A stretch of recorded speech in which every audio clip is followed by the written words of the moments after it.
All right, hello everybody. Today is Saturday, May the 6th, and my topic for this video is going to be the upcoming conjunction between the Sun and Uranus and Taurus, and that's going to happen on May the 9th. So it's only a few days away, so I wanted to get this video done while there was still some time before this conjunction happened. To give a bit of context here, we just had the lunar eclipse in Scorpio yesterday. Sorry, my hair is funny. Whatever, I'll just have to deal with it. Look, I got this funny hair thing going on. Okay. So there's a lunar... Yesterday we had a lunar eclipse in Scorpio. And, you know, it's kind of... I wanted to say, like, congratulations for everybody who made it through this one, but to be honest, I've seen a lot of drama going on. Fortunately, in my own life, it hasn't been too dramatic. You know, I have a lot of Scorpio placements, I have a lot of Sagittarius placements, and my chart has just been getting hammered by eclipses through this eclipse cycle, and it comes as kind of a relief anyways, that this is the final lunar eclipse in Scorpio just happened, and the next eclipses are going to be happening. I think we get one last Taurus lunar eclipse, and then we're into Aries and Libra eclipse cycle. Now, the thing is that coming right off the heels of a lunar eclipse, we have this Sun-Uranus conjunction, and I have to admit, it's a sensitive issue. It's a sensitive time. I've seen a lot of people online talking about how the energy is really highly charged right now. And I mentioned in one of my other videos that there's kind of a kind of hesitancy or sensitivity that it's kind of like, you know, a powder keg kind of situation. I didn't want to, well, whatever. But I still feel that I have this position that I've set up for myself of doing astrology videos, and I feel a certain calling to do this, to make astrology videos, to do divination work, and that if I've only got a few days before this conjunction, I might as well have a go at trying to put something out there for people to make sense of this moment in time, right? And let's just get into what the actual archetypes are that are involved in this, right?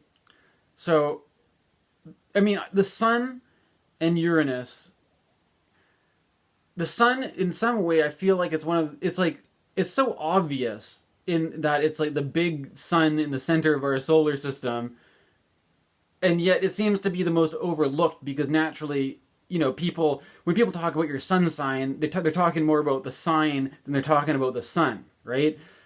So the sun itself often tends to be kind of overlooked, right? And there is a kind of a common thing where the sun is associated with maybe like the king, right? The solar king, or with a hero. And it's also, if you look at the tarot card of the sun, in the Rider-Waite Smith deck anyways, there's a little child there, right? And there's the dynamic of the sun is kind of interesting because it relates to both the Puer, which is like the eternal child, as well as the king, right? And you know, I have to admit that I have been to a few men's groups, and I think the whole format of men's groups comes from there's this thing called the Mythopoetic men's movement, right? And I am really into James Hillman. Unfortunately, he died in 2011, and I only got into him after he died, right? But there's this whole thing in the men's movement, these men's groups, guys talk about finding your king and stuff like that, right? And I think that there can be a common misconception that to find your king is something that is particularly distinct from the Peter Pan, the Puer-Aeternus, the eternal child, when really, like, there's this thing about the child and the king are actually the same solar archetype, just different expressions of it.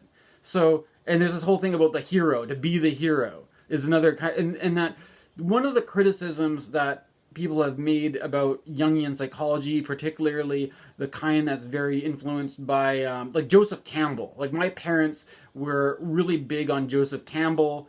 They had all the Joseph Campbell tapes and the Power of Myth books, and they're really into that trip, right? But Joseph Campbell did this thing where he tried to create the monomyth of everything as being the hero's journey, right?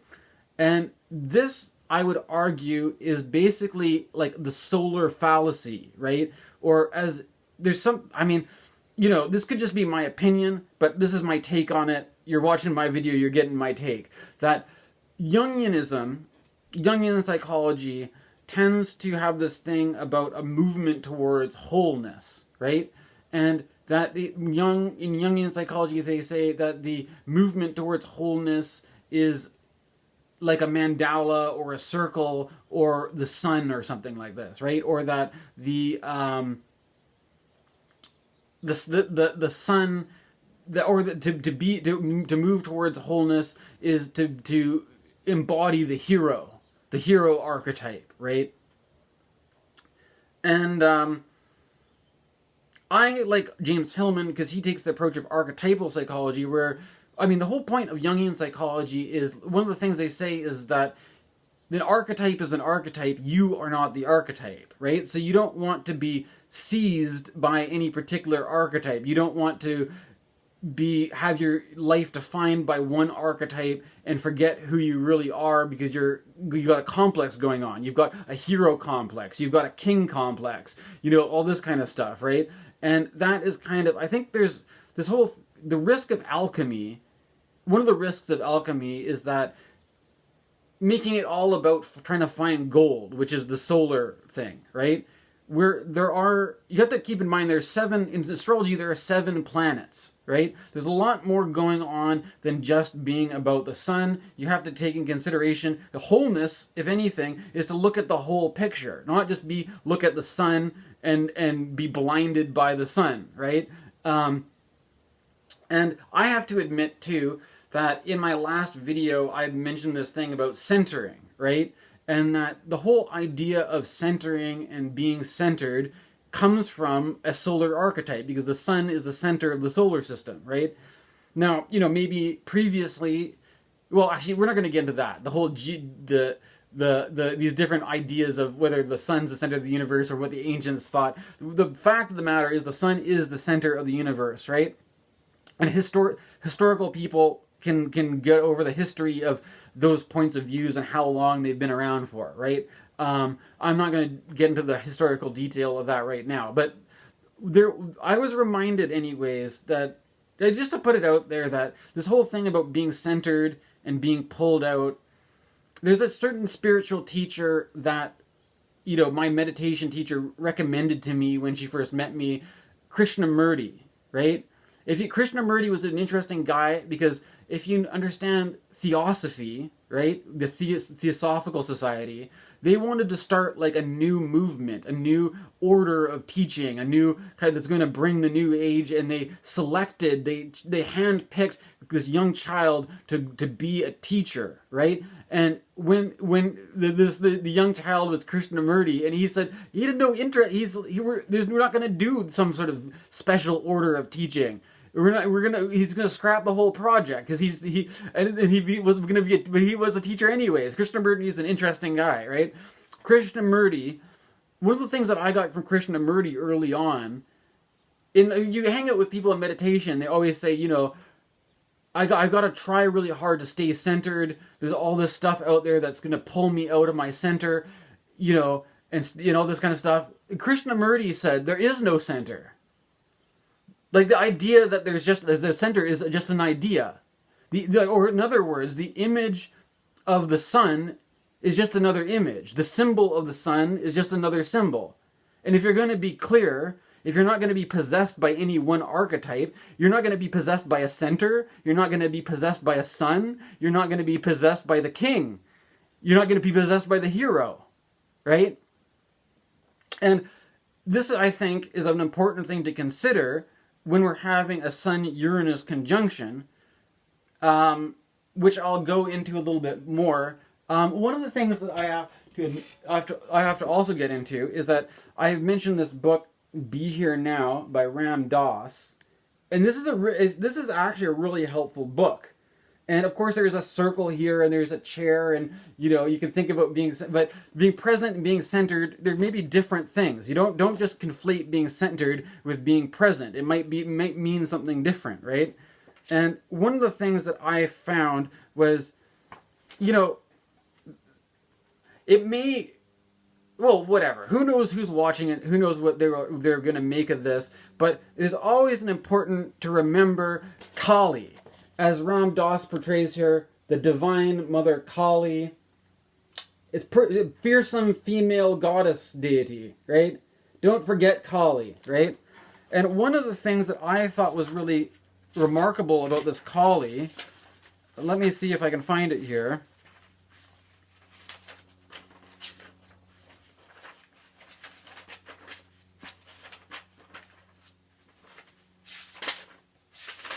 Well, maybe I'm just disorganized. I should have put a bookmark in it or something.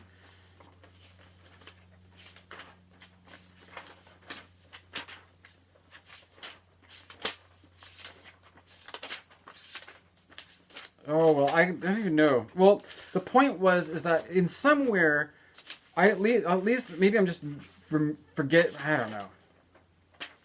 The point is that Kali.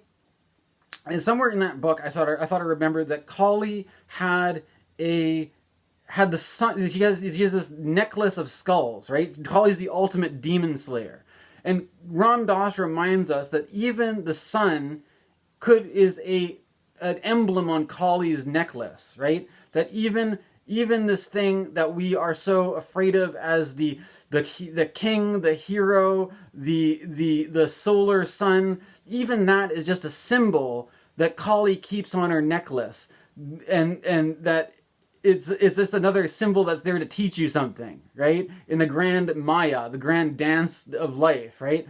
And not to be if you're caught and captured by the fool's gold, right? The fool's search for gold, the gold fever and all this kind of stuff. That Kali is just another game that Kali is playing with you, right? And anyways, so what I was thinking, the Uranus there, the Uranus influence, when they put the sun together with Uranus, there's this whole thing about, Uranus is often described as being an innovator, right? The eureka moment, the spark of eureka, of revelation. It could be the revolutionary as well, right? And like I said, it's a sensitive period of time, and there's lots of stuff going on. And for this reason, I notice certain things going on, right? And I noticed certain things happening, current events, and I had a Facebook. A while ago, I was just getting fed up with Facebook, and I deleted all my Facebook groups, and then I left the one called Current Events Astrology, right? And then I decided to stop that too, because I just, there's something about the current events that it feels really sensitive right now, and I'd rather not get too much into that side of things, right? But,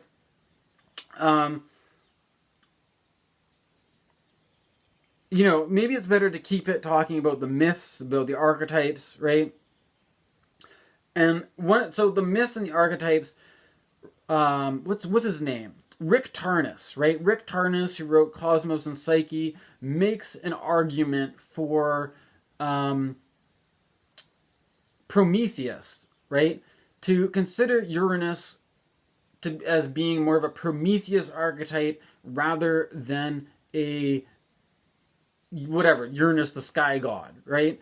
And Prometheus in the myths is known for stealing fire from the gods, and of course he's punished from it, and he has an eagle or something like that eats his intestines for all of eternity for doing this thing against the gods, right? So even there's a kind of a warning built into the Prometheus myth that if you're stealing fire from the gods, you have to pay for it with a lot of suffering, right?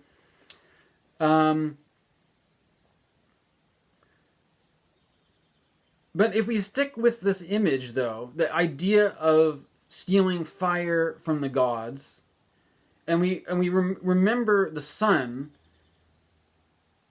There's the sun as a kind of a primordial fire, right? And that the idea that people, what I was trying to say about the child and the king, is that people often think of that the king is like a dichotomy, the maturity of adulthood, in associating that with the king. But if we're dealing with astrological archetypes, there's something about the maturity. There's the Puer and the Senex, right? The Senex is more like Saturn, right? And the Puer is, to illustrate what I'm trying to say, I took a course recently from J.F. Martel of Weird Studies that was all about William Shakespeare's Macbeth, right? And depending on which version of Macbeth you watch, they portray, the different director is going to portray it in different ways. But if you want the version that's most directly true to the source material, is the version that features Ian McKellen as Macbeth and Judy Dench as Lady Macbeth. And you can watch it for free on YouTube if you want, right? Now, this is a good version to illustrate the point, because in this version, King Duncan is represented in a way that is very naive. King Duncan has this attitude that is very kind of innocent and childlike and naive, to the point where he's going to be assassinated, and he's so trusting of Macbeth that this whole thing about, like, you see in spirituality sometimes this whole thing, like, it's like the hear no evil, see no evil, speak no evil, all this kind of stuff, and being like innocent like a lamb, and it's all love, and no division, no separation, it's all love, it's all light.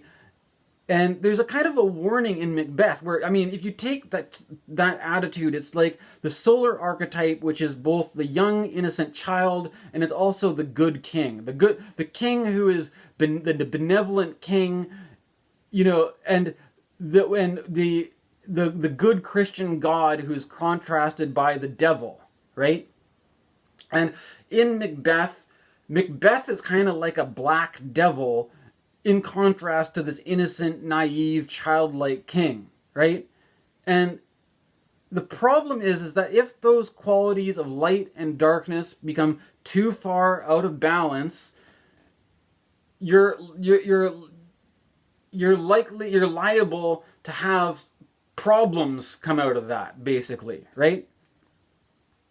And so this is what I'm trying to say here, is that there's some interesting thing going on with this dynamic of the king and the child and the innocence, and wanting to remain, this thing about remaining innocent versus what it means to mature, what it means to grow up, right? What it means, and the Senex archetype that comes when you have your Saturn return, when you turn 30, when you turn 60, and all this kind of stuff. And one of the things that I'm noticing is that in our society, to me, I feel like we have a very infantile society, a very infantile culture, right? And I'm not going to make personal attacks or make personal criticisms, but rather to notice that it's not anybody's personal fault. It's a societal trend, right? And one of my influences from this video, what was it? It was before the pandemic. I saw a guy give a talk named Malidoma Some, right? And it's no secret, I put it out there, I've been involved in the spiritual emergence community for a while, and Malidoma Some wrote an article that was widely shared about what a shaman sees in a mental hospital and all this kind of stuff.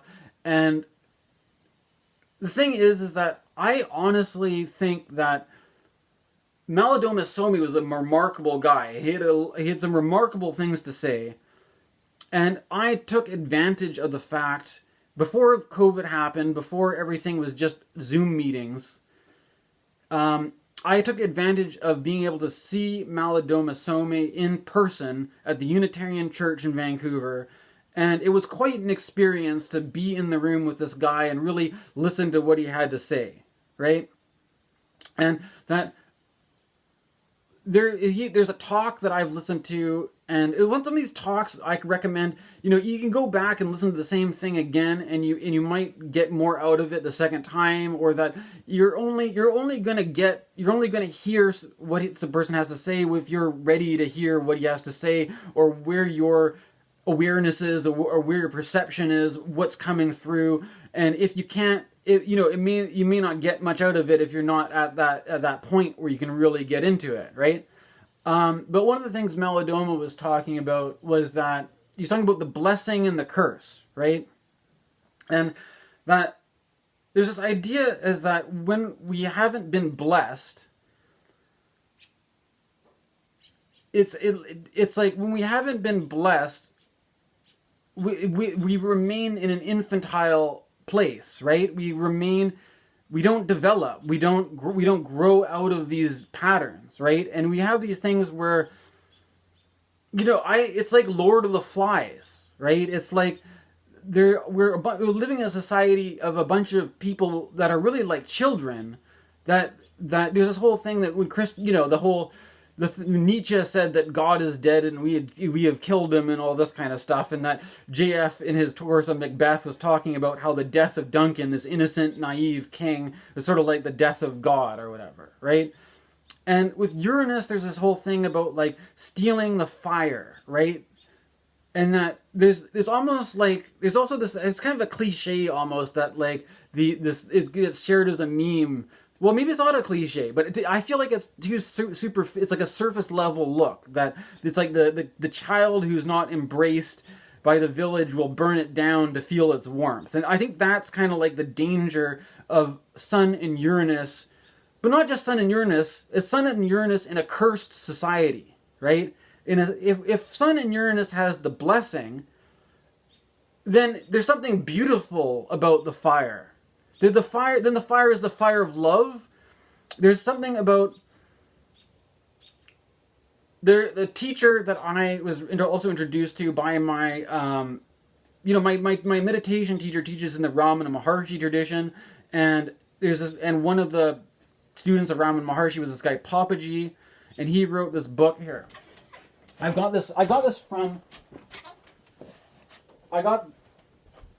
this book from my meditation teacher when she did a retreat. It's called The Fire of Freedom, right? And I think that, there's different, like they say, we're like in the goal of astrology, a lot of astrologers say, is to raise the vibration, I don't know if I like using that kind of language, but the basic idea is that you've got an archetype. You've got an archetype of the sun, which stands for the fire, the king, the eternal child, and you've got Uranus, right, which stands for either revolution or breakthrough or something new and innovation or even rebelliousness and all this kind of stuff. Or could it stand for the impulse for freedom, right? And the thing is that there's something about the rebellious attitude. It also reminds me of the story about Choyam Trungpa, right, and Ram Dass. Ram Dass went to go...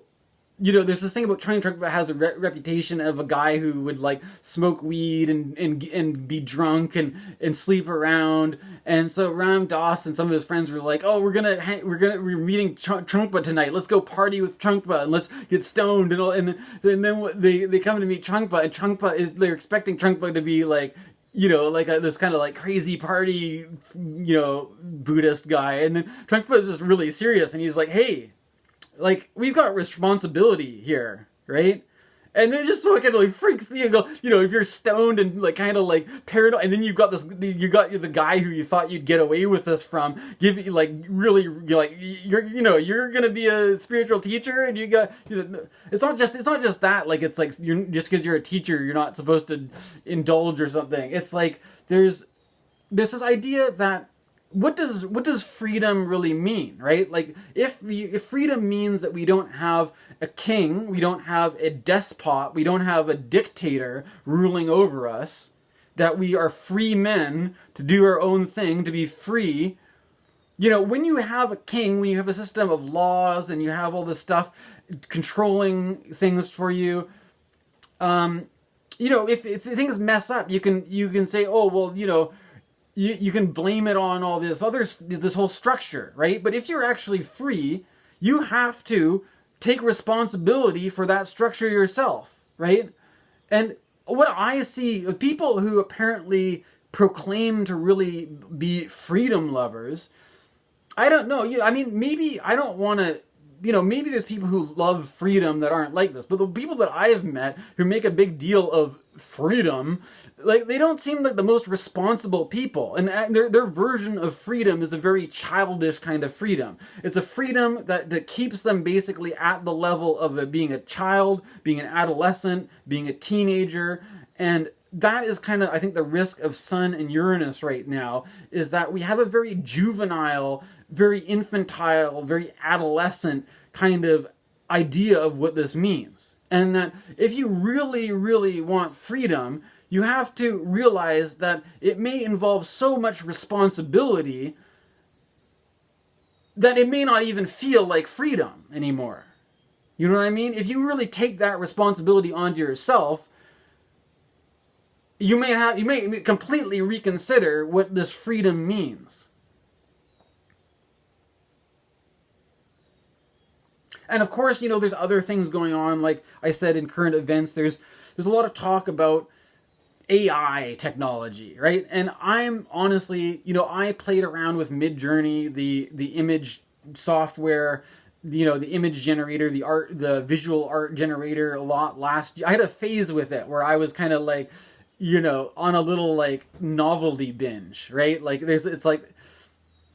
was like, wow, I was seriously impressed by the technology, I have to admit. And now I see all these people having a reaction about it. And I mean, I guess I understand what the reaction is, because I had the same reaction last year. But I mean, I already, they have the new version out now. They're always coming out with new versions of Midjourney, and maybe the new version is just really cool or something like that. But I think this stuff is kind of like can be pretty soon. We're going to be used to it. Pretty soon, it's not going to be a big deal. At least that's how I see it. But there's this thing about like the Uranus can also stand for this kind of wildness of the new. That people are talking about this, how it's unregulated. It's kind of like the Wild West, and like this sort of lawlessness. And there's also, I think, Bitcoin and all this kind of stuff. Kind of the technological desire to break free from the control of the proverbial king, right? But then the more you do that, pretty soon you're going to get into a thing where people are going to actually ask to be regulated. People are actually going to say, hey, maybe we should regulate this. And where's the dictator that we wanted to overthrow so badly, right? And this is what you also have to understand, the whole thing.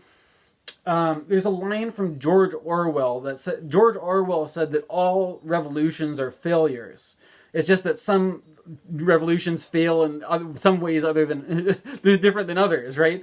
And that whether we're talking about either the failure of a technological revolution, or you're talking about the failure of a political revolution, or you have, at some point you become disillusioned by it all, because like Animal Farm, you realize you're only throwing out the king, the dictator, the despot, and then who's going to take his place?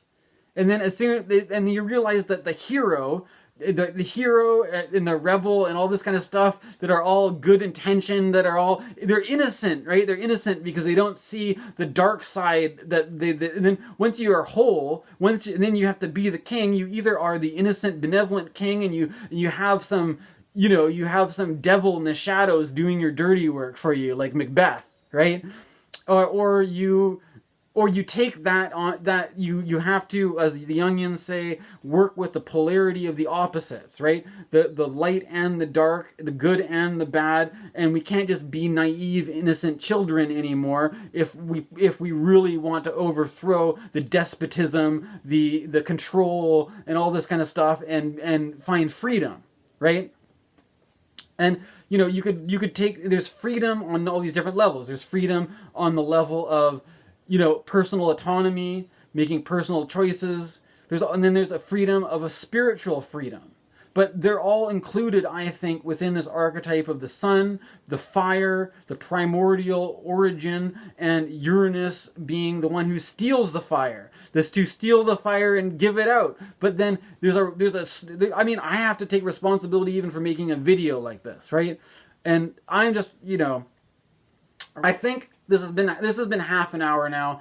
I think I've done a pretty good job with it, and hopefully this video can be something that helps to illuminate some of the shadows, right? To bring light to the darkness, and not be in a state of naivety about it. Because I honestly don't think this whole thing about a goodness. Our image of goodness is this childlike naivety where we all remain as children for our whole lives and cower away from anything that's dark and uncomfortable. I'm sorry, but this isn't what I learned from reading Jung. This isn't what I learned from, this. I think this is why the whole Joseph Campbell hero myth has really got to go, right? And that if there's anything we can do with this Sun-Uranus thing is free ourselves from the tyranny of the solar archetype. All right, thank you very much. You can like and subscribe. Help support my channel. I'm planning to just keep going with this. I